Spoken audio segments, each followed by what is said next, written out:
président bi nekk député simple il y a encore le retour d'un ministre boo xam ne quelqu'un qui était député après Amadou Ba dem nekkoon ministre léegi démissionné nekkatul ministre delluwaat na assemblée nationale xëy na dañoo bëgg a ñoom ñaar ñu delluwaat ci bureau assemblée nationale parce que nag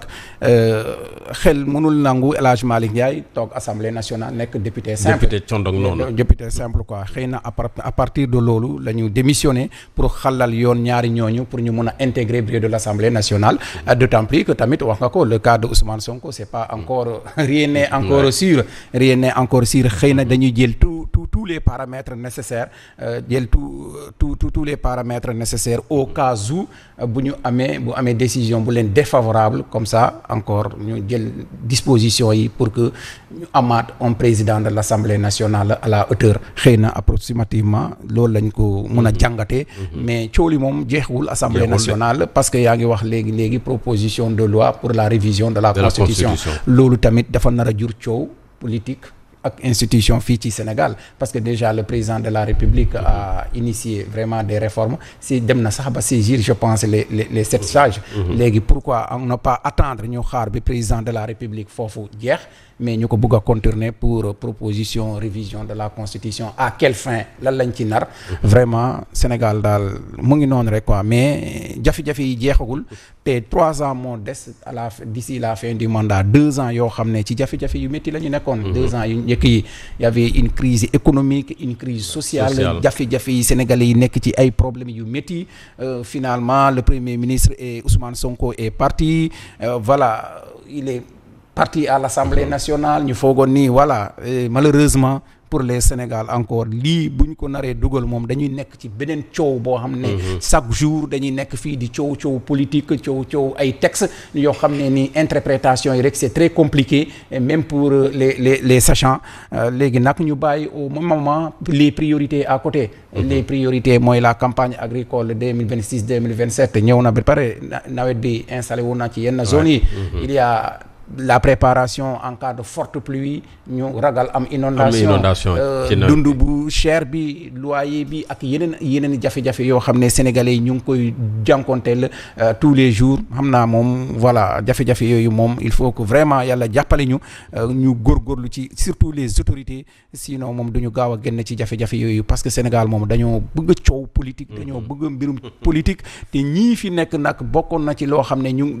li ñu doon ñaawlu bu ñu nekkee ci l'opposition bi parce que dañuy doon wax ni sénégalais yi dañuy politique matin midi soir mais malheureusement ñoom tamit bu ñu ñëwee amul benn rupture systémique bu ñu indi dañuy politique rek tous les jours pour les intérêts d'une personne.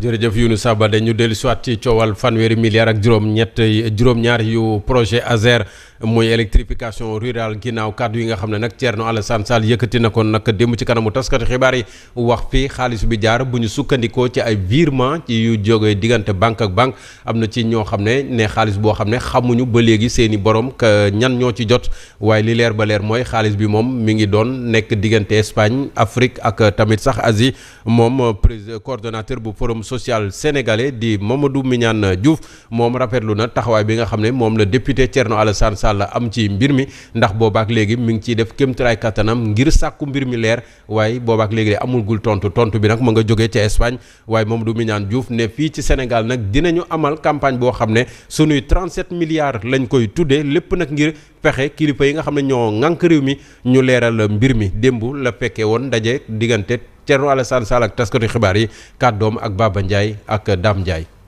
Vous avez joué le rôle de véritable représentant du peuple sénégalais en tant que député. Vous avez confirmé que vous êtes une personne de valeur. sa taxawaay bi de mooy taxawaayu dëgg-dëgg député ci réewum Sénégal ndax wane nga ak njàmbaarte te tamit wane nga ne nitu valeur nga te li tamit nag lu yombut ñu koy gis dama jàpp ne liñ fi wax lii lépp ak xaalis bi fi mu dugg loolu état bu sérieux te nar a jaar ci yoon benn bés rek war na mën a lijjanti lépp mu leer lenn li nga xam ne nag moom lay mujj wax rek ak woote mooy ndax noppi ngeen ñu taal di taxawal mouvement suñu 37 milliards. Le dernier appel. À partir de ce moment, est-ce que on va lancer un mouvement sous nos 37 milliards?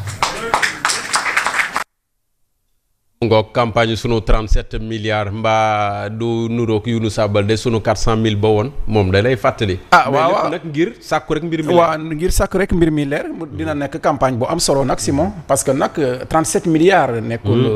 du 37 francs de. voilà du 37 francs du 37 000 francs. 37 milliards la te xaalis sénégalais yi la. ñun ñoo ko nar a fay après donc vraiment. Il est temps que cette affaire démb rek ñu ngi ci doon wax les scandales présumés yu secoué régime bi bu ñu ñëwee ba léegi et ils n'ont fait que 2 ans. Ils n'ont fait que 2 ans Azer mu ngi nii coow li bari na ci Azer. Coow li bari na ci Azer ONAS Gate bi on n'en sait rien les 8 milliards de Bakel l'indemnisation des victimes ak yeneen scandale yoo xam ne vraiment il est temps que le président de la République se saisisse de ces affaires là pour tirer ça au clair. Parce que ñoom bu ñu nekkee ci l'opposition bi ñoom ñooy initié woon fii campagne suñu 400 000 francs CFA avec Alioune Sall. amul lu ñu waxul fii Alioune Sall di. amul lu ñu waxul Alioune Sall ci 400 000 francs. may fàttali fonds Covid-19 bi voilà après Alioune Sall c'était Mansour Faye avec les fonds Covid-19. Mansour Faye le président de la République et kii Moustapha Diop. amul lu ñu leen waxul ci fonds Covid yi. donc nag il est temps que président de la République se saisisse ci mbir mi nag pour que affaire bi ñu leeral ko une fois pour toutes Simon coow li jeex dañ ko leeral. c'est vrai que voilà le pôle judiciaire financier est là. Voilà, on avait vu un communiqué comme quoi qu'ils vont se saisir de cette entrée en action mais mbir mi nag jot na mu leer parce que Thierno Alassane Sall apparemment dafa taxaw fi wóor il a des documents lu mu wax rek mu indi benn document porté plainte ci justice bi voilà ci justice bi finalement ci Espagne la ñu amee des informations claires loolu c'est vraiment un désastre c'est un scandale sans précédent et c'est une occasion aussi de féliciter et d'encourager tous ceux qui ont porté ce combat là la plateforme citoyenne Nay Leer avec Babacar Ngaraf les cadres de Gëm Sa Bopp ñoom sax demoon nañu ba porter plainte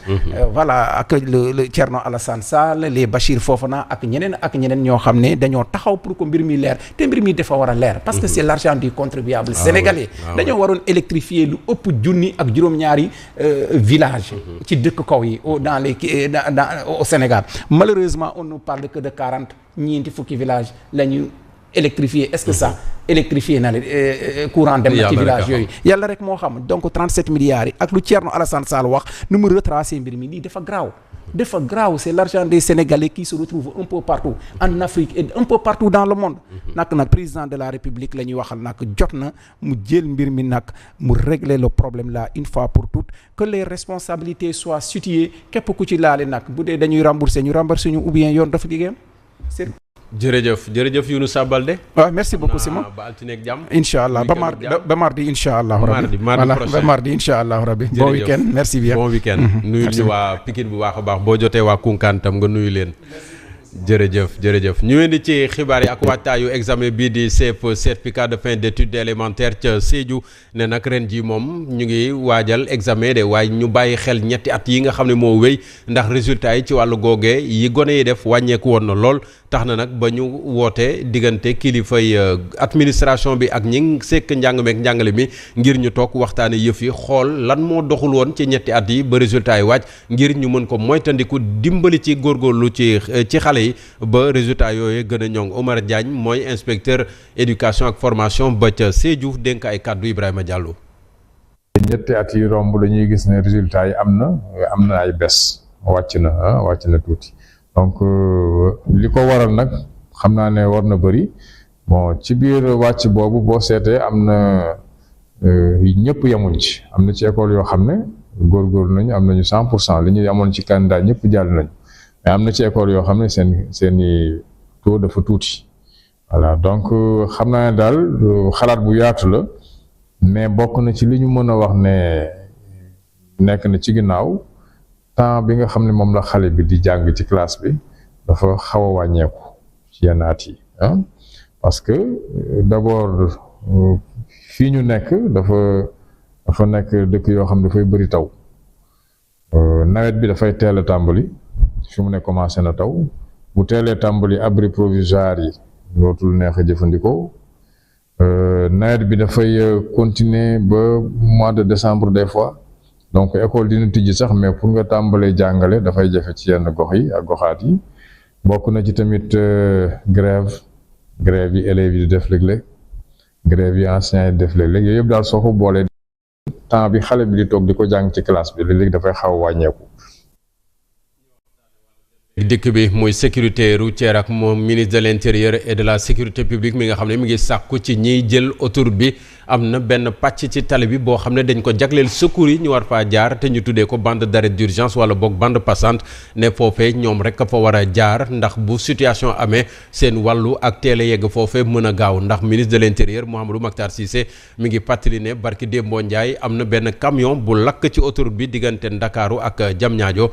lakk tax nag ba circulation ba jafe woon lool et sapeur pompier teelu ñu woon yegg si foofee ndax bande d'arrêt d'urgence bi nga xam ne borom woto yu bëri foofu la ñuy jaar te tali bi dafa xatoon kon nañ ko moytandiku bu ñu bëggee sowe ay bakkan ak tamit secours yi mën a gaaw Mamadou Makhtar Cissé ci ay kàddu ñu déglu ko. Dakar dafa xat ñëpp ko xam circulation bi metti na démb rek am na accident bu am ci autoroute bi nit ñi perte nañ fa ay heure te toujours day am loolu lu bari ndax ñun ñëpp du ñuy jël autoroute bi xam nañ ko te loolu bari na lu koy indi nag autoroute bi soo xoolee yoonu ndeyjoor bi auto de secours yi nun ko réserver mais ñëpp ciy jaar. te su ci ñëpp di jaar xëy na parce que secours yi du ko soxla bés bu nekk mais bés bu ko secours yi soxla day fekk ni mu xat kenn du mën a jàll secours bi yéex nit ñi tardé ñu nekk ci accident waroon nañu évacuer du leen mën évacuer faatu xaj na ci leneen xaj na ci donc pour wax ni rek nu gën a bàyyi xel loolu yëpp xam ni lépp lu ñu def ci wàllu yoon rek c'est pour dimbali askan bi la du pour xatal ko du pour sonnal ko su ñu amee nu ñu tracé autoroute am nu ñu defee code de la route dafa am lu tax c'est pour dimbali askan bi du pour sonnal leen donc compréhension boobu su ko nit ñi amee dina gën a yombal liggéeyu sapeur-pompier